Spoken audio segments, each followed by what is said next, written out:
What's going on, Tan and J-Man Show Nation? It is Monday night. It's October 7th, 2024.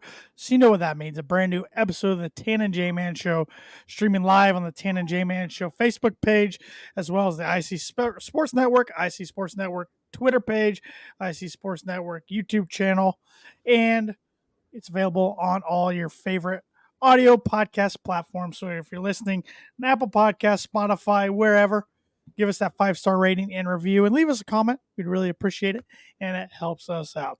I'm Tanner Lee. You know that already. Sitting to my right, or on the screen to my right, I should say, sitting in a state away to the west, Josh the J-Man Mudd. J-Man, what's going on?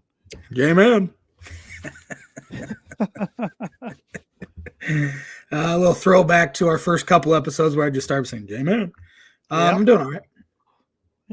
Yeah. Your Dolphins got a win, so life is good. Life is better than it would be if they would have got a loss. Yeah, my mood on Sunday is a lot better if my team wins, which is pretty pathetic. But yeah, it's what sports does to us, isn't it? So. I was on cloud 9 after beating the worst team in the NFL yesterday. Yeah, they probably are the worst team. I don't know. The Browns are pretty darn bad right now. Browns are pretty bad. I will agree with you there. But and they refuse to make a quarterback change. So yeah, I don't think the head coach Kevin Stefanski is the one able to make that decision. From the sounds of it, so paying Deshaun Watson a little too much money to yank him out of that starting role. Yeah, but see that's the type of thing I appreciate the Broncos ownership group, because they decided, well, if that's not the direction our coach wants to go, we're just going to eat the money, move on.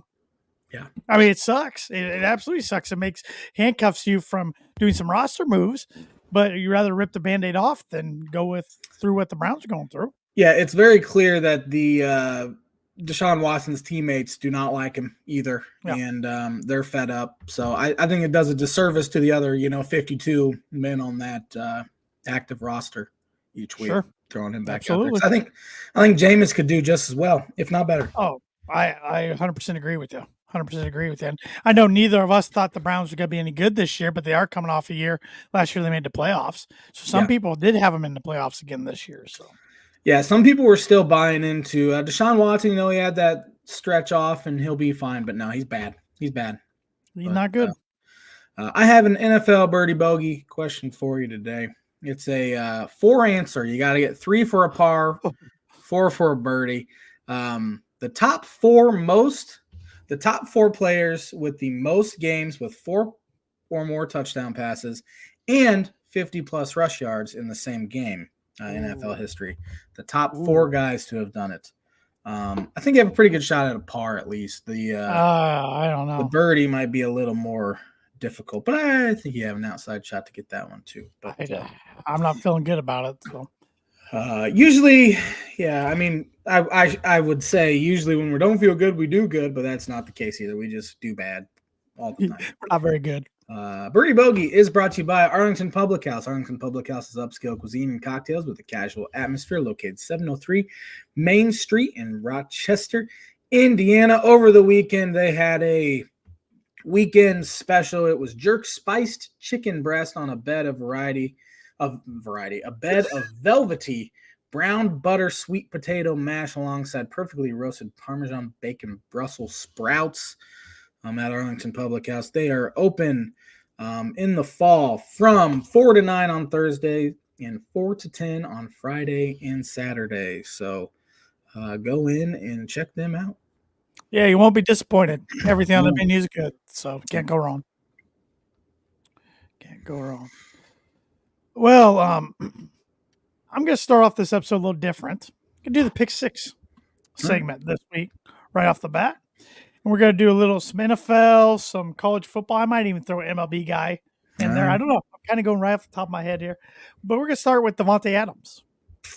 Yeah, he didn't demand a trade. He requested a trade, which sounds a little better, I guess, but in a sense still bad.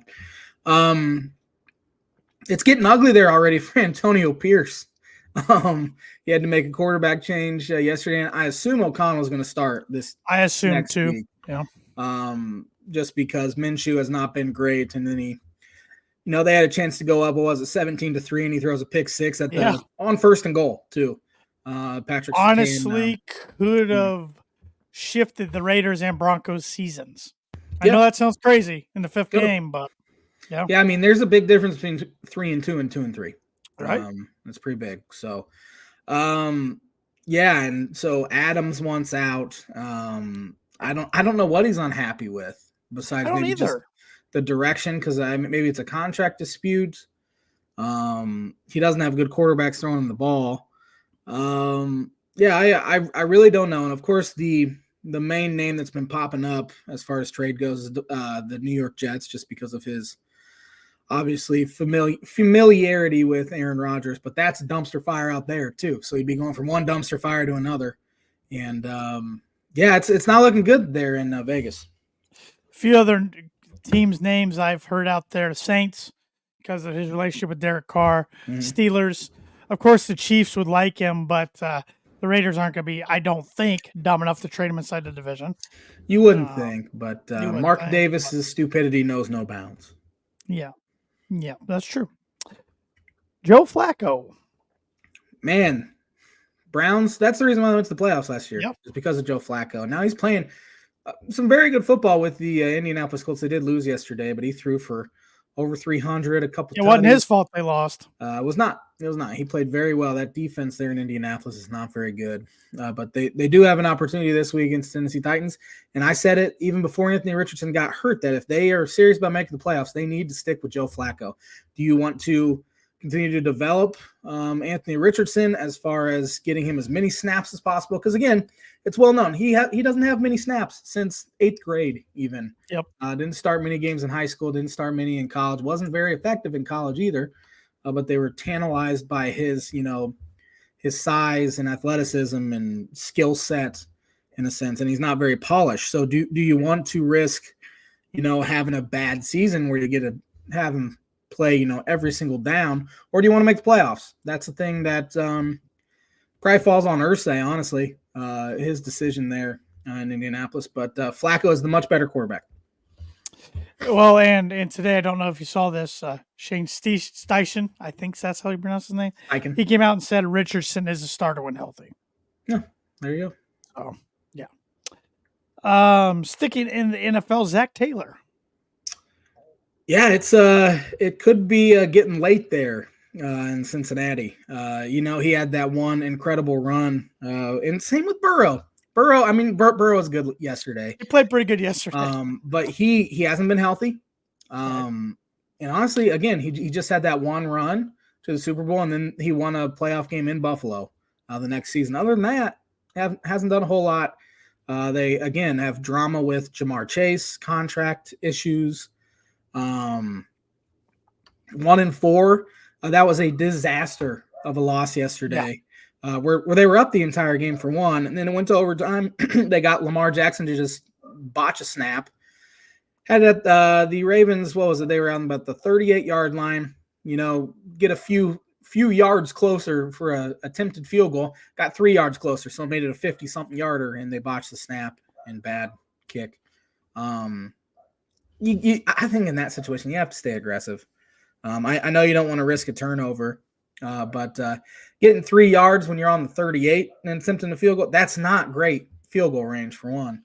It'd be interesting if they continue. They're too talented to continue to falter like this, but they have a loss to New England on their record. They just haven't played very good. And say they finish the year 5-12, 6-11, I think he's gone. Yep. We'll stick with the city of Cincinnati, but go to a different sport. Terry Francona. Yeah, Tito coming out of retirement. Spent one year on the sidelines. He Urban Meyer did. Fantastic manager, and he is a very, very good hire for the Cincinnati Reds. He won a lot in Cleveland, obviously broke the curse in Boston, and won another one in Boston.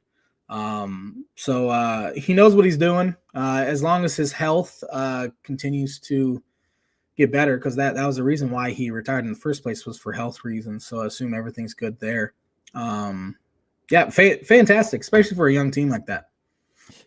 And you got to think that part of him accepting the job was he was probably told we're going to be aggressive in free agents. Mm-hmm. You would think, but You would think. we were told that with Craig Counsell being with the Chicago Cubs last year. And yeah, the Reds are never aggressive doing anything. So it's one of those, see it when you believe it. Yeah. I believe you want to see it. We'll switch to college football now. Clark Lee or Lay? Who's that? Not really. Vanderbilt's coach. I'm not sure how to Oh. pronounce his last name's Lea. I don't. It's not giving me. Greatest win in Vandy football history. Easily. Vandy scored 13 points total against Alabama during the Nick Saban tenure, which was 16 years, 17, 18 years. And they put up 40. And then they tore the goalpost down, walked down Broadway Street. Fantastic moment. Really bad loss for Alabama, honestly. It's one of those cases where college kids probably reading the press clippings, getting told around campus how good they are after a huge win against Georgia, a game they probably lose more times out of 10 than they win. Yeah. And they're going to a place where we can snooze through this game. We've always snoozed through this game. Yeah. Yep. And looking at his head coaching record, he's 12-29. That's all at Vandy from 21 to now. And I didn't know this. He played at Vanderbilt from 02 through 04 as a fullback. Interesting. So coaching as alma mater. Before that, he was Notre Dame's DC from 18 to 20. So, yep. Let's see here. I need one more name. Let's try to find another one. College football here. Who do I want to go with? Oh, Kirby Smart. See what he said today? No, I did not. He wants the Georgia fans to be louder. Louder. Huh. Louder. Which I have heard over the years. Their stadium down there between the hedges is pretty quiet for a fantastic program. For whatever reason, it doesn't get real loud there. So interesting. Maybe they're too polite. Maybe they got could be. It could be the way the stadium's set up, though. I mean, sometimes it is a stadium issue as far as noise, but that's interesting. I'd be a little PO'd if I'm a Georgia fan after that one. Yeah. But I've been in my fair share of quiet stadiums. Memorial Stadium down in Champaign's gotten pretty quiet. Ross-Ade at times has gotten very quiet as well. And this year. I'll never forget going to that Virginia Tech game. 2015 Hazel was still there, I believe. Yep. And yes, it was. Yep. It was just an absolute drubbing by Virginia Tech. And you could have heard, like, it was just like a normal casual Saturday afternoon sitting outside.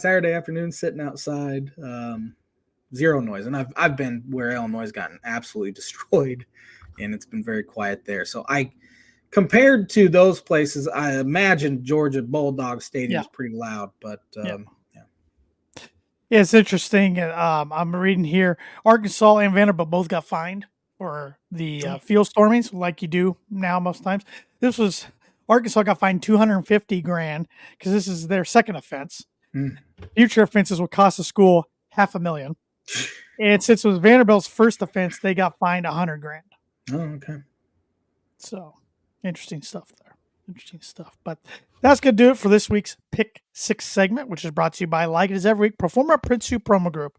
If you're looking for a trustworthy, dependable resource for next trade show, company picnic, or a sales meeting in 2024 or perhaps 2025, since we're getting close to knocking on the door there, Performer Print Suit Promo Group has over 50 years combined experience in promotional products and commercial print. They strive for fast and efficient response to all your print needs, so you need to look no further. Let them be your one-source print and promotional company today by giving Barbara Vans Weinsberg a call at 574-210-3815. Baseball playoffs. I'm going to hit on that real quick. Got tie series in the National League, Phillies and Mets. Mets had a very good opportunity to lose game one, and they came back from a 3-0 deficit. And then the same thing yesterday. Phillies came back from a 3-0 deficit and ended up winning. And again, not even talking about the Mets miracle win in Milwaukee in Game 3 on Thursday, down. I think they were down 2 in the ninth, and Pete Alonso hit an Oppo 3-run homer to who was having an awful series. Awful series. Dropped a pop fly in foul territory. Striking out a bunch. He had a homer yesterday too, so maybe he's getting hot. And then the Dodgers and Padres tied it up last night, and that is going to be a fantastic series. They hate each other. Fans hate each other. Manny Machado and Jack Flaherty were getting into it. Fans were throwing stuff on the field at the Padres players into the bullpen. It was pretty ugly there in LA last night. So now they go back to San Diego, and it will be a very, very hostile environment there. In the American League, I almost said Indians. Guardians won game one. I just saw that the Tigers hit a 3-run homer in the ninth off of the best closer we've seen over the past maybe 20 years, Manuel Clase, in the ninth. And now they're up 3-0. And then the Yankees, the Major League Baseball really wants the Yankees in the World Series. They do not want an American League Central team in the World Series. And it was very evident by the way that thing was umped the other day, where Jazz Chisholm was very clearly out at second, and then he scores the game-winning run. And they didn't overturn it at second base. So they're up 1-0, and I assume that'll be a sweep. They'll probably sweep whoever they play next. And Major League Baseball will do everything in their power because they do not want the Royals, Guardians, or Tigers in the World Series after having, a Diamondbacks Rangers World Series last year, which I don't. I really think, the two teams the Yankees had to worry about were out before they even had to worry about them, Orioles and Astros. Yeah, so, both swept, both listless performances too. Very, very disappointing year for the Baltimore Orioles after winning over 100 games last year. I think it's one of those things, a young team trying to figure out how to handle success, and it's just part of the learning curve here. Next year, I expect them to be strong again next year. You would think, but they're likely going to lose Corbin Burns to free agency. A lot of these guys are hitting arbitration eligible, which they'll have to make some decisions because that is not an organization that ever has a very high payroll. So once guys like Gunnar Henderson hit arbitration, Adley Rutschman, they got to lock those guys up early and maybe a team-friendly deal, which if I'm them, I do not sign a team-friendly deal. I feel like the last time the Orioles spent money was for Miguel Tejada, Rafael Palmeiro, and Sammy Sosa. It really was. Chris Davis was another one that they spent a ton of money. He was a disaster. Didn't Brian Roberts get a decent deal too? Yeah, he always got pretty good. He got some good money from the Baltimore Orioles. He was always future Cub Brian Roberts, and it just never happened. Everyone thought they were going to. But who was the third baseman? Mesa? Wasn't Mesa the third baseman? Melvin Mora. Melvin Mora, not Mesa. Yeah. Jeez, Mora. Yeah, those were pretty good teams. But I don't think they ever made the postseason. No, I don't think they did. They had a nice little run there from about 14 to 16 or so. 13, 14, 15, 16. They were pretty good. Well, but when we were growing up, of course, Ripken retired in 01. We were pretty young, but they were terrible. Yeah, they were not very good. We had the Brady Anderson Royd season where he hit 50-plus homers. Yeah. And then, of course, they signed Tejada. But then other than that, they really haven't been that good. They had the Adam Jones years, as I said, it was pretty good. But it'll be interesting to see where they go from here. Brandon Hyde, their manager, will be back. No, he was getting a lot of heat towards the end of the season because they kind of folded down the stretch. They built a pretty good American League East lead there, and then the Yankees got hot, and the Orioles just kept losing. And going to the Astros, they had kind of a down year anyway, but won the division as they usually do. But now they're going to be in a kind of a transitional phase as well. Their GM said they're going to be mindful of payroll and probably have to cut a little bit. Alex Bregman's a free agent; he probably won't be back. So they're going to have to make some decisions too, and hopefully their reign of terror, because they had been in the ALCS for about 7 or 8 straight years. So it's been a decade they've been good now. Yeah. So so hopefully that reign is over.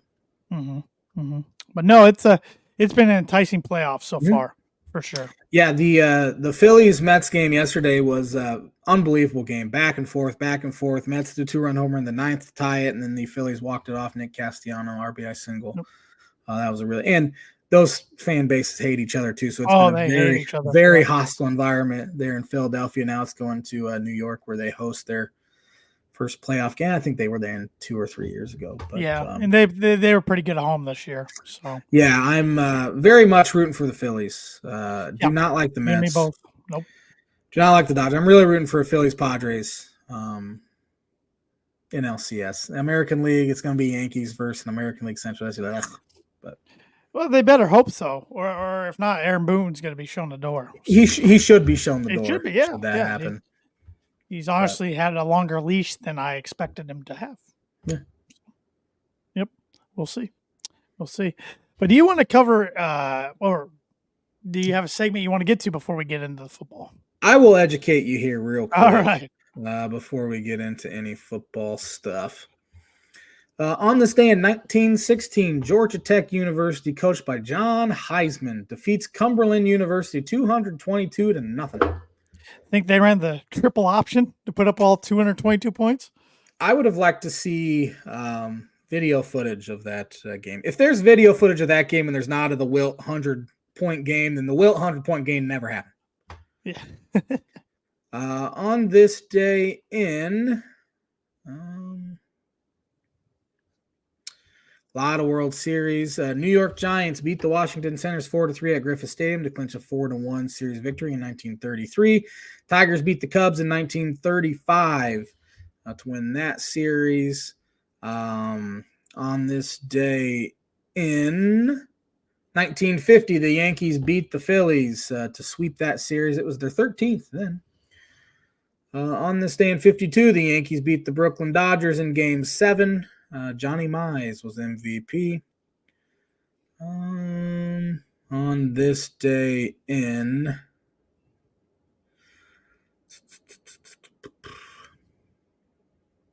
Come on. Give me some cricket. Give me some cricket. Come on. There's not been any cricket. Cricket must be a summer. Yeah. Listen to us. It must be. We don't even know. 1984 NLCS, the Padres beat the Cubs to clinch that series. That was not fun for our fathers. On this day in 1984, Sweetness, Walter Payton passed Jim Brown as the NFL's career rushing leader. He was a good one. Yes, he was. On this day in... Not a lot of great ones today. Here's a cricket one. A couple crickets. 2012 ICC Men's Cricket T20 World Cup, Colombo, West Indies beat Sri Lanka by 36 runs for first title. Player of the series was Australian all-rounder Shane Watson, 249 runs and a whopping 11 wickets. It's like foreign language to me. I have no idea. I knew like 4 of those words. On this day in 2012, Saints quarterback Drew Brees broke Johnny Unitas' NFL record for consecutive games with a touchdown pass, 48. And he connects with Devery Henderson. Man, that's a name. Blast from the past there. He was an answer to a trivia question the other day, and I didn't even answer it because I had no idea. It was that's going to do it for on this day. And that is the On This Day segment, which is brought to you by, like it is every week, Mooney Woodcrafts. Mooney Woodcrafts is a veteran-owned and operated woodcraft shop based out of Texas with Indian and grassroots. They provide 100% hand-cut custom designs that fit your needs, and their pieces are a great addition to any home, office, or man cave. You can see some of their recently completed projects by visiting them on Instagram and on Facebook. At Mooney Woodcrafts is their handle on there. And if you let them know the Tan and J-Man Show sent you, you get 15% off your first signed order. I feel like a broken record, but it's October 7th. Christmas is literally going to be here before you know it. This would make the perfect Christmas gift for somebody in your life, whether it's a family member or a friend, whether they like sports or not. That can make a wood sign for any occasion around any topic. So get a hold of them. You get 15% off if you mention that we sent you, and you will not be disappointed. Where is this year gone? It's crazy. Seems like we were just doing our 24 bold predictions. Just crazy. 2024. Now I got to somehow come up with 25. 25. Man. I think that's my least favorite thing we do because it's so difficult once you hit like the first 15. Yeah. Like, oh man, I got 10 more of this. Yep. Well, we know I'm going to have a Sonics one. We know you're going to have Rory. Yeah. There's some of them that are going to be guarantees that we're going to put on our list, but others is like, got to think outside the box. Yeah, got to go very bold. My greatest poll was still last year, Indy 500 winner, Newgarden, because I had no idea Joseph Newgarden. He wasn't even a betting favorite, and he wins the thing. So yeah, lucky. Yeah, I got very lucky, very lucky. So let's talk some football. I don't care what we start with. College football. Craziest week we've seen to date this year. Week 6, there was 6 top 25 upsets where the team that beat the ranked team was unranked. Yeah. Yeah, I this mean, week. it started with, of course, you had the Vandy, Bama. You had Tennessee losing to Arkansas, or not Arkansas. Yeah, was it Arkansas? It was They haven't won at Arkansas since 01. Oh, Tennessee has not. I watched a good majority of that fourth Ooh-wee. quarter. It was a really entertaining game. You had your Kings escape out in Escaped. Berkeley 2 weeks in a row. Uh-huh. They are doing something to the refs. Team of Destiny there out there in Coral Gables. Had Washington beat Michigan in a rematch of last year's national championship game, even though the two teams do not resemble No, the they two do teams not. last year that got there. You had Minnesota pull off a stunner at home against USC. Still wish that game would have been late November. And what other one am I forgetting? Who else went? Oh, Missouri. But this wasn't an unranked match, but Missouri got thrashed at Texas A&M. Yeah, Missouri's had been the most overrated school in the top 25. They were ranked in the top 10, but they struggled against, like, I think they played Florida. They didn't play very well against Florida. They struggled at home against another team that they should have beaten pretty handily. So that was technically an upset, but actually it might not have been because it was in A&M, right? Yeah, somebody was 2 or 3 point favorites. I don't remember who it was. It couldn't have been much. I imagine it probably A&M was favored in that one. But I know the other upset. It was Friday night. I watched this game, then fell asleep and missed the ending.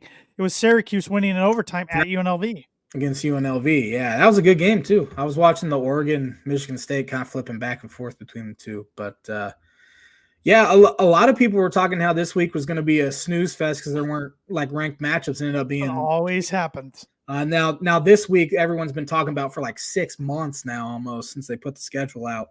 Hope you guys don't have weddings this day or something like that. Make sure you don't go apple picking or pumpkin patch this week because you got Oregon, USC. You have that's the only one I can think of, or not Oregon, USC, Oregon, Ohio State. Yeah, number 2 against number 3. Yeah. You do have number 4 Penn State at USC. I know USC just lost, but that's still a big time matchup. Let's see what else you got. Should have been more prepared here. My apologies. You also got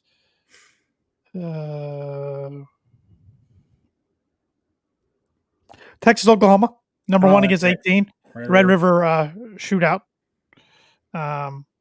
Arizona, BYU, that'll be a good one. Ole Miss, LSU, 9 against 13. Number 18, Kansas State at Boulder, Colorado. Yeah, it's got some good ones. Yeah, and this week it'll probably be not very good week. That's how probably it goes. Not. Yep, that's usually how it goes. But I mean, we kind of already hit on it around the country. But anything else stand out to you around the country, or how about in the Big Ten? Big Ten wise, we had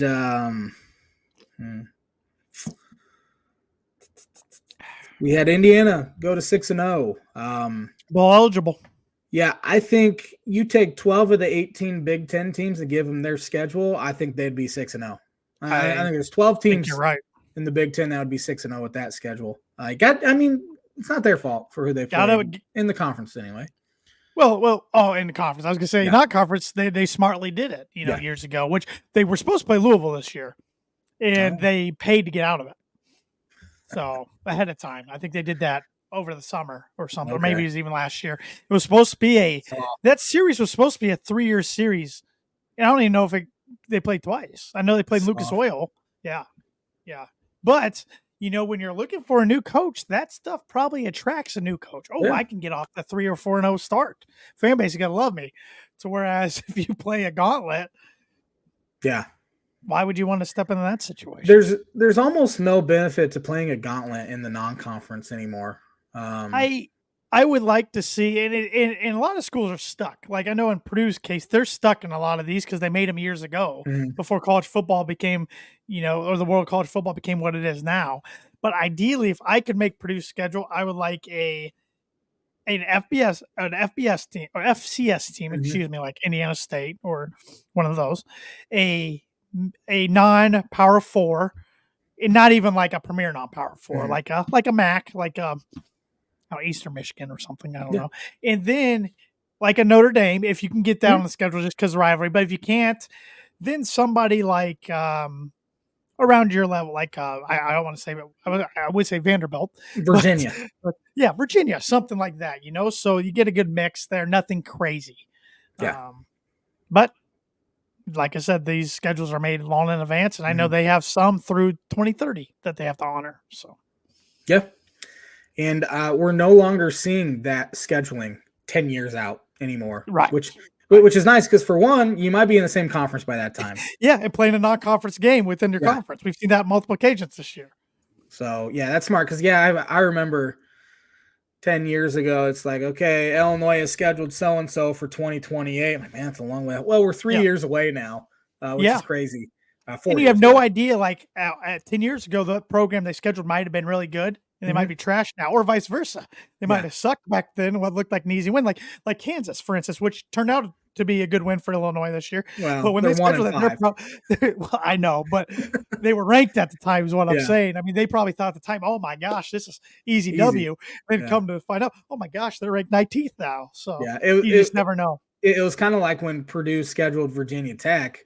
You're like, man, this right? is a premier program. And then by the time they play, and they're still okay in 2015, then they've been completely Yeah, fallen down to where, and then right, Purdue goes in there and wins last year.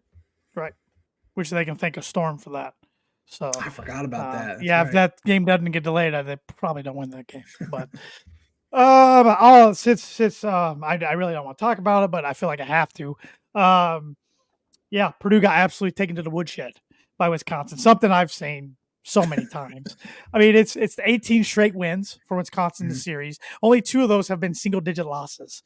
But this one was ugly because this is arguably Wisconsin's worst team of Yeah. those 18 straight L's that Purdue has endured. And I thought Purdue fought hard in the first half, but man, whatever they drank at halftime, whatever was in the water, well, don't do that again because, and they've done it too often this year. Second half, I mean, not only could the offense not score, but which I thought Jason Simmons called an okay game in the first half. He mixed some stuff up, at least tried something different. Mhm. Wasn't as predictable as Graham Harrell, but that defense, the second half, Josh, I think you and I could have got open on some of the routes and some of the coverages. And I honestly think a big problem this Purdue team has, and it falls on the coaching staff, is when they get down a couple scores, you can see guys quitting Mhm. out there on the field. You can see them not even trying to tackle, not even running hard. And that's the biggest frustrating thing for me this year is not that their record is 1-4, because at this time I had them 2-3 anyways. It's how they're getting beat, the Yeah. margins and the effort, and just the lack of fundamentals. And man, I like Ryan Walters as a guy. I like some of the things he's tried to install into the program and has installed. And I like his youth and energy. I don't know how he survives this, Josh. And it's not Yeah. the Purdue way to can a coach after 2 years. I mean, the heck, they let Daryl Hazel stay around for 3.5 years, and he won Mhm. 9 games in that 3.5 years. But college football has changed a lot, as we always Yeah. talk about, since 2016 when they made that move.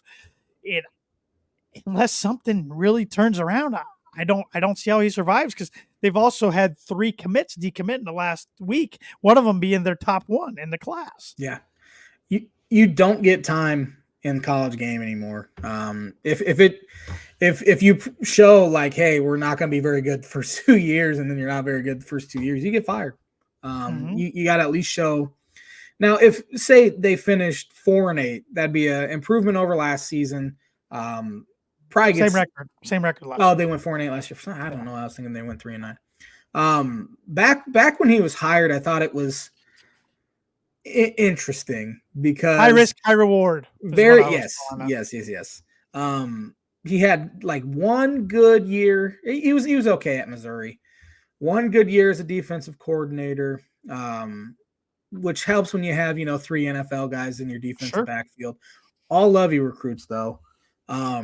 It seemed like at that time they would have gone and got a proven group of 5 group of 5 head coach because I mean Brom left in a decent spot. I mean, I know that they were losing a decent amount, but I mean, he took them to a Big Ten championship the year before. It seems like it would have been super enticing. And I understand, man, young guy had an unbelievable defense at a program that has had just miserably bad defenses.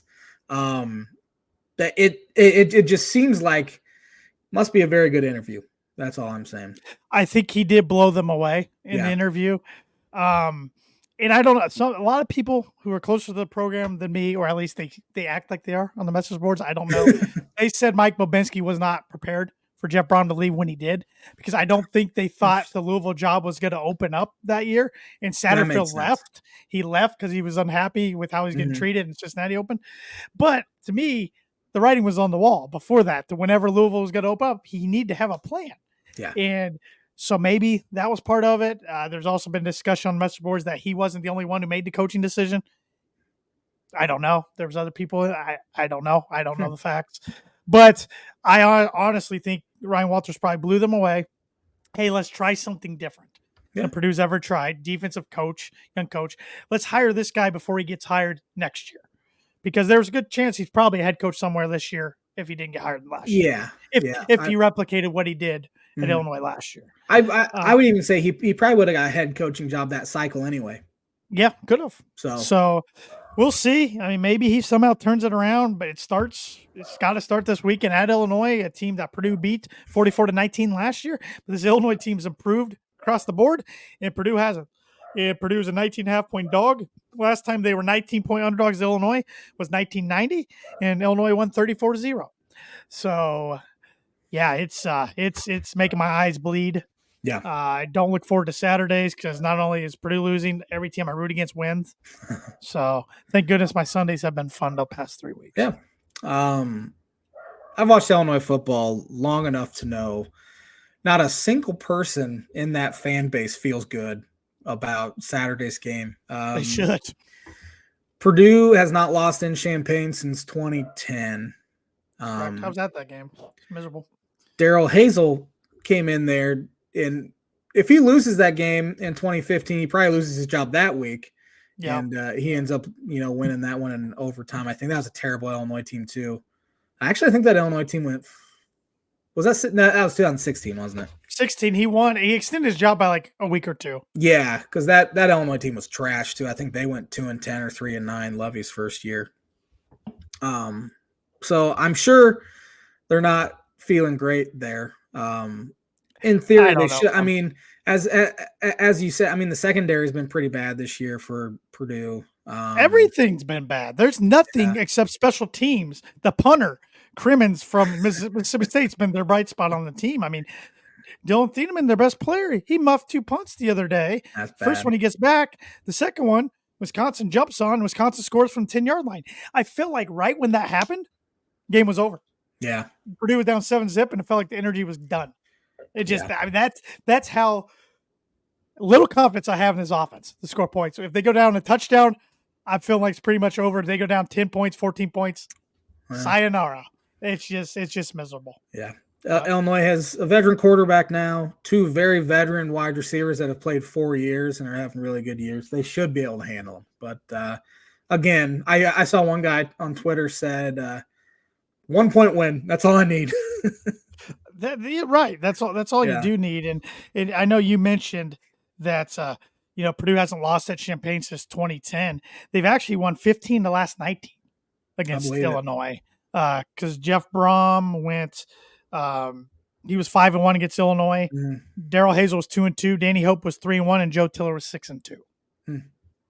So. Yeah, the one Brom lost was torrential downpour game where 2019. Illinois, I think, threw it 5 times the entire game.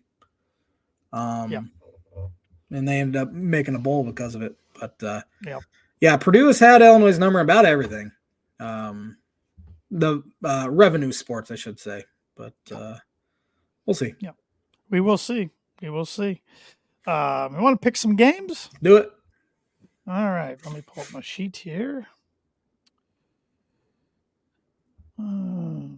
Starting with Friday nighter, Northwestern at Maryland. Maryland's a 10-point favorite. Both winless in the conference so far.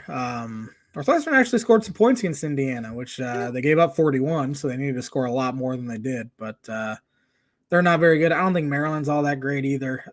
But still, give me Maryland for 6. I got Maryland for 6 as well. Interesting one here. Wisconsin at Rutgers. Rutgers lost at Nebraska. Rutgers 2.5-point favorite. I don't think Wisconsin's that great playing with the backup quarterback. Rutgers, who looked like Dan Marino. the other day? Did Rutgers get shut out against Nebraska over the weekend? No, they did or late? score.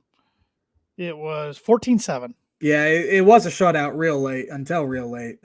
Give me Rutgers for 4. I'm actually taking Wisconsin for 4. But I agree with you what you said about Wisconsin. I don't know. I just feel like Rutgers drops another one. I don't really know why.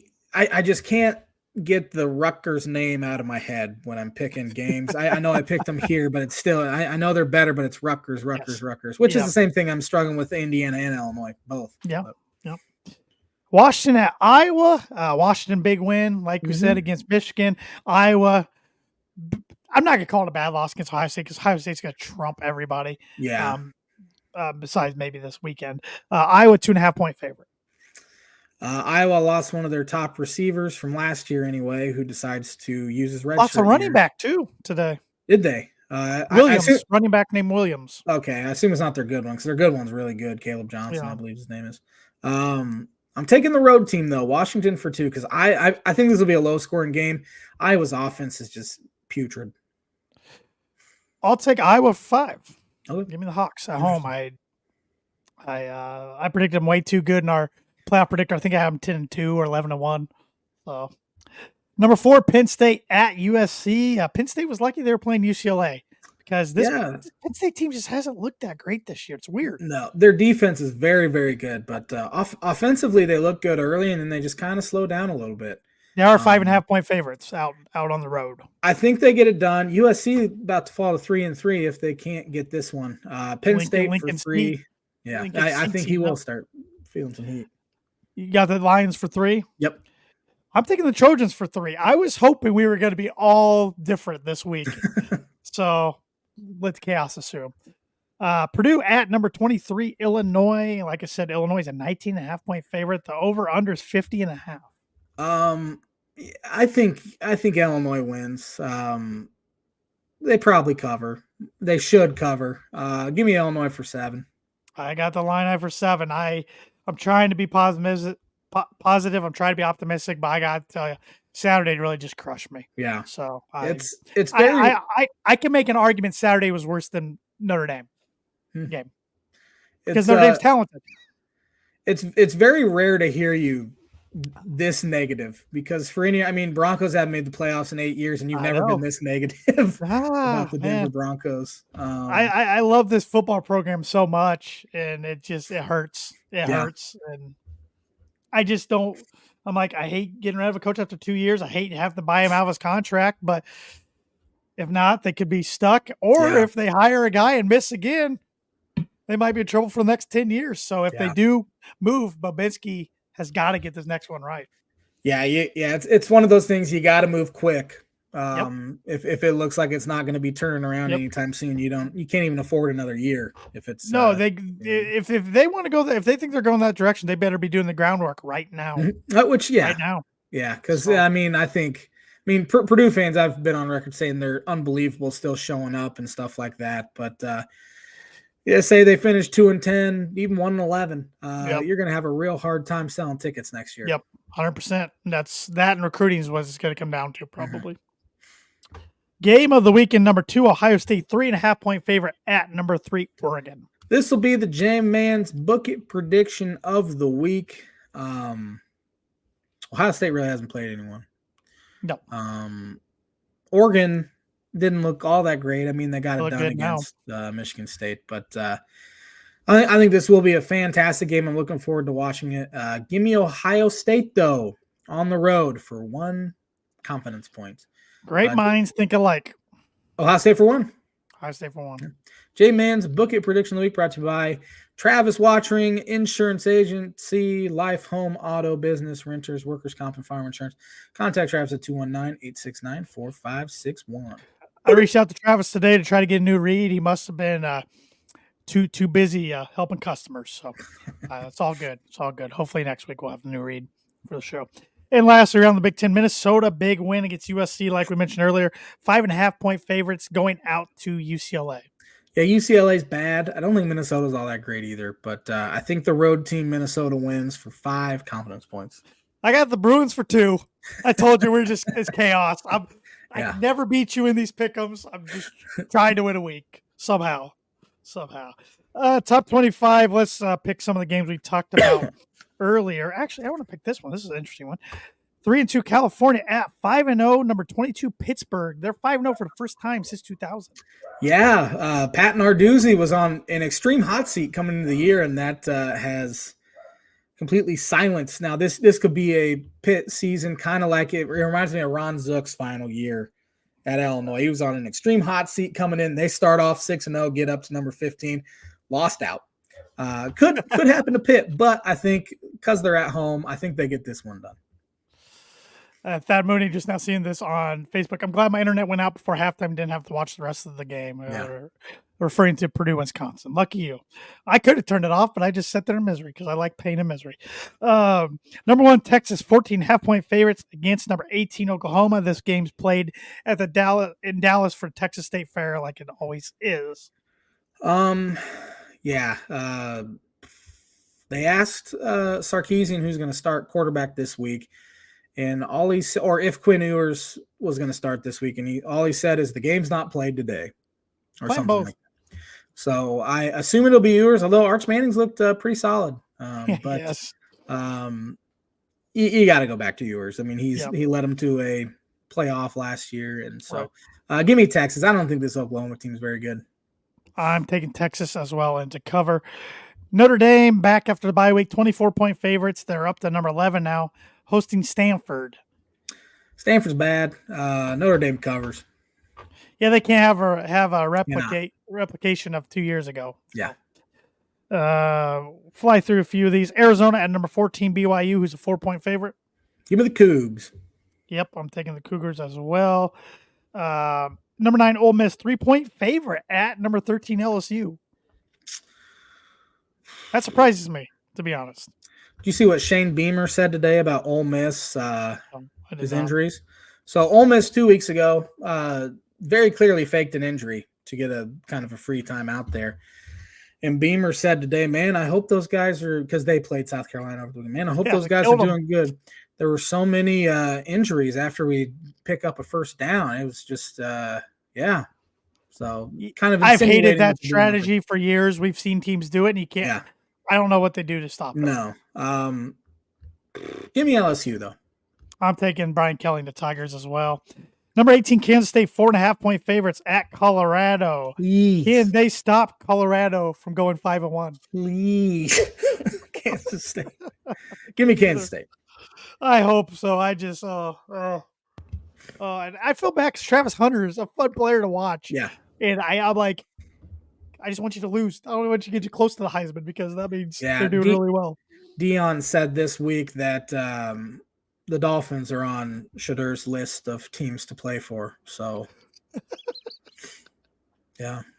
They're not going to pull an Eli if the Dolphins. Travis Hunter said he wants to be a Broncos, so I'm like, I would take Travis Hunter if Dion would stay out, but hopefully the Broncos won't be in position to get him. So, okay, let's shift gears to the NFL. It was a fun week 5, a lot of interesting results.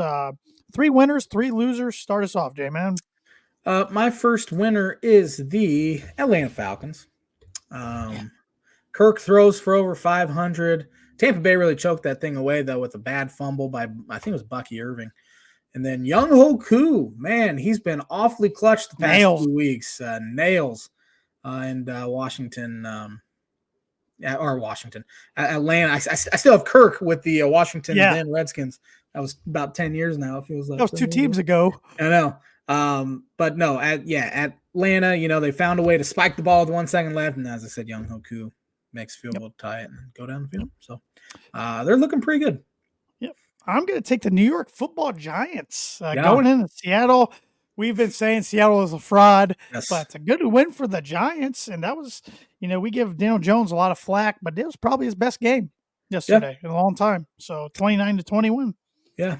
Houston Texans are a winner, helped by some bad Bills time management there towards the end. For one, Josh Allen was very clearly concussed. Yeah, he was out of it. He was out, and he even did the posturing thing a little bit. But for some reason, they just gave him some smelling salts, and he was able to go back in. And the NFL hasn't said boo about that one. Houston needed to prove they weren't frauds as well by winning a big game because they had a loss, got killed by Minnesota. Could have lost to Jacksonville last week. They haven't looked all that great so far, but big win against a good team. My second winner, the Arizona Cardinals, 24-23 win on the road in San Francisco. All of a sudden, the Niners are 2-3. Cardinals, I know the record's not great, but they're better than I thought they were going to be. Yeah, Marvin Harrison Jr. is good. Kyler Murray's been pretty solid so far. So, yep. My final winner is the Miami Dolphins. For one, they won the game, but then you also, of course, the Patriots lost, Jets lose, Bills lose. So it was a really good day for them just to stay alive until Tua hopefully comes back week 8. They have a bye this week, then they go to Indianapolis. They lose yesterday, then lose to Indianapolis. You're 1-5, and Tua's back, and you'd have to be almost perfect the rest of the way to make the playoffs. Now, if they can somehow find a way to win in Indianapolis, which I do not think they'll be able to, but at least just stay alive, and they're only a game out behind the Bills, tied with the Jets. So it was a big win for my psyche, for one. Yeah, you're my wife enjoys seeing your tweets during Dolphins games. They're pretty entertaining. I was pretty roller coaster yesterday. Pretty mad up until about 2 minutes left. Yeah, we've all been there. Yeah. My last winner, the Dallas Cowboys. Mm-hmm.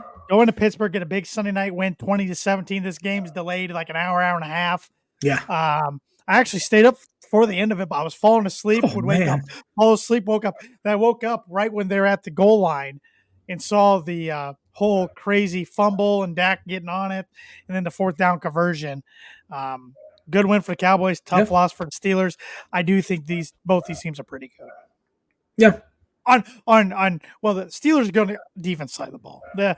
It looks like Mr. Russell Wilson's going to get his starting spot back when he's ready to go.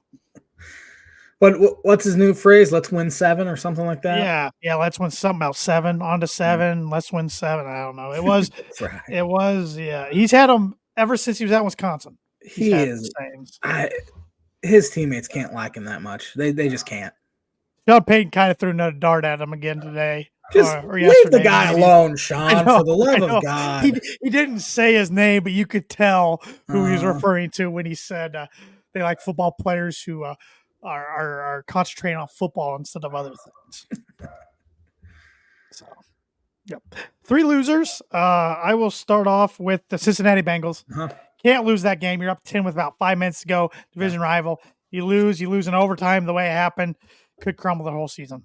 Yeah. 49ers. Don't know when Christian McCaffrey's coming back. That's now 2 losses they've had this year where it felt like they should have won. Against LA and then against Arizona. This one was at home against Arizona too.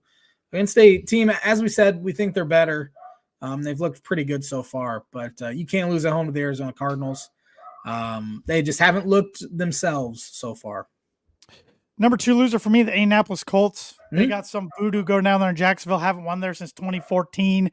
It looked like Colts were out of it at times, would come back and get their hopes up again and tie it up. It was an entertaining game if you didn't have any dog in the fight. But, if I'm a Colt fan, I'm not looking forward to going down there in 2025 already. Seattle Seahawks. So you mentioned the Giants as your winner. I said they were the worst 3-0 team we've seen in a while, and it's proven correct after losing last week. I forget who they lost to previous week. But then losing at home to a bad Giants team, had a chance to tie it late and gave up a blocked field goal return for a touchdown. Who's the backup quarterback? Did they draft a young guy? I cannot remember. Seattle? Yeah. They trade for Sam Howell. Ugh. They need to think about going quarterback early in this upcoming draft. In my last loser, I was going to pick the Raiders since the Broncos did end the 8-game winning streak. If Gardner throws a touchdown, goes up 17-3, Broncos are probably in big trouble. But instead, the best cornerback in the league, in my opinion, returns it for a 100-yard pick 6. He's a lot better than Sauce Gardner. Yeah. And Sauce Gardner gets so much press because he plays in New York, and he's not that good. The Jets are my 3rd loser, so that ties in. I picked them to win. I don't know. I'm starting to think they're not very good. Aaron Rodgers washed. I almost want to say it. I'm saying it. My last loser is the Cleveland Browns. Terrible contract, I think. disaster of a season so far, and it's going to continue to get worse. I can't imagine it turns around unless they go to Jameis. At least if you lose with Jameis, it's entertaining as heck. Right now, Browns fans are just miserable. So. Yep. All right, we got to fly through these picks. We only got less than 5 minutes. San Francisco 49ers at Seattle Seahawks, Thursday Night Football. I think the Niners bounce back. Niners for 8. I got Niners for 6. Jaguars against the Bears in London. Bears for 9. Caleb Williams looked fantastic yesterday. I got the Bears for 9 as well. Cardinals at Packers. Give me the Packers for 4. Big win for them yesterday, too. I got the Packers for 10. I like what they're doing right now. Colts at Titans. Colts for 3. Got the Colts for 1. I think it's a coin flip game. Texans at Patriots. I think Patriots are the worst team in the NFL. Give me Houston for 14. I got Houston for 14 as well. We're right on the same page there. Tampa Bay Buccaneers at New Orleans Saints. I wish I could watch the Saints play Arrowhead before picking this game, but it is what it is. Give me Tampa Bay for 6. I've never been a believer in Derek Carr. You know that. Every week you say that. Buccaneers for 7. Commanders at Ravens. Commanders at Ravens. Give me Baltimore for 7. I got Baltimore for 5. Cleveland at Philadelphia. Philadelphia for 13. I got the Eagles for 13 as well. Chargers at Broncos. You go first. I got the Broncos for 8. Okay, I'm going to change mine to the LA Chargers for 5. All right. I'm nervous about it. Harbaugh's a good coach. Yeah. So, Steelers at Raiders. It's going to be a 13-10 type of game. Give me Pittsburgh for 2. I got Pittsburgh for 12. I think the Raiders are done. I think they're done already. Lions at Cowboys. Cowboys. Lions for 1. Remember last year, fantastic game. I think it was a Sunday night. Maybe it was a playoff. Was it a playoff? No, it wasn't a playoff. Was it a playoff? I don't remember. But Lions went in there and won. But give me the Lions for 1. I got the Cowboys for 2. Falcons at Panthers. Give me the Falcons for 12. Got the Falcons for 11. The Cincinnati Bengals at New York Giants. I thought this game was going to get flexed out for the Commanders Ravens. Would have been nice. 1-4 against 2-3. I'm taking Cincinnati for 11. I'm taking Cincinnati for 4. If they lose this one, I might not pick them the rest of the year. Yeah, I'm with you. Bills at Jets, your favorite on Monday night. I hate this matchup, and it'd probably do the Dolphins a favor if the Jets win, but I can't root for them. I cannot root for the Jets, cannot root for Aaron Rodgers. Give me the Bills for 10. I got the Bills for 3, and I don't have the bye teams. Kansas City Chiefs, LA Rams, Miami Dolphins, and Minnesota Vikings. There you go. 2 of the undefeated teams, or maybe 1 if the Chiefs lose tonight to the Saints. I don't think the Chiefs will be losing at home to the Saints tonight. That's just no. There are. I gotta go. Yeah, I forget the question, so I'm in big trouble. Most games with 4 or more passing touchdowns and 50 or more rushing yards in NFL history. Can you name the top 4 guys? 3 for a par, 4 for a birdie. This is awful. I'm just completely blanking on decent mobile quarterbacks who could throw. I'm going to be wrong with this guy, but I know he was athletic enough to run a little bit, and he had a great arm. John Elway, one of them? No. Oh, Steve Young. No. Michael Vick. Michael Vick. Russell Wilson. No. Oh. I thought you'd have a shot. No, I knew I wouldn't have a shot. Lamar on there already? Lamar's done it the most, 6 times. Okay. So Lamar and who's the other one I got right? I know I got a bogey. Mike Vick. Yeah, I should have started with him. That was pretty dumb. This one will probably upset you a little bit. Just give it to me. I have no idea. Cam Newton. I forgot about him. Yep. And then I thought you'd get the top 3 guys. And then Aaron Rodgers has done it twice. He's done. I would have never guessed that. I figured Rodgers would be a tough one. Oh, pathetic. Absolutely pathetic. Thanks for watching the Tan and J-Man Show live on the ISC Sports Network. We'll be back at her next Monday with another episode. Have a fantastic week, everybody.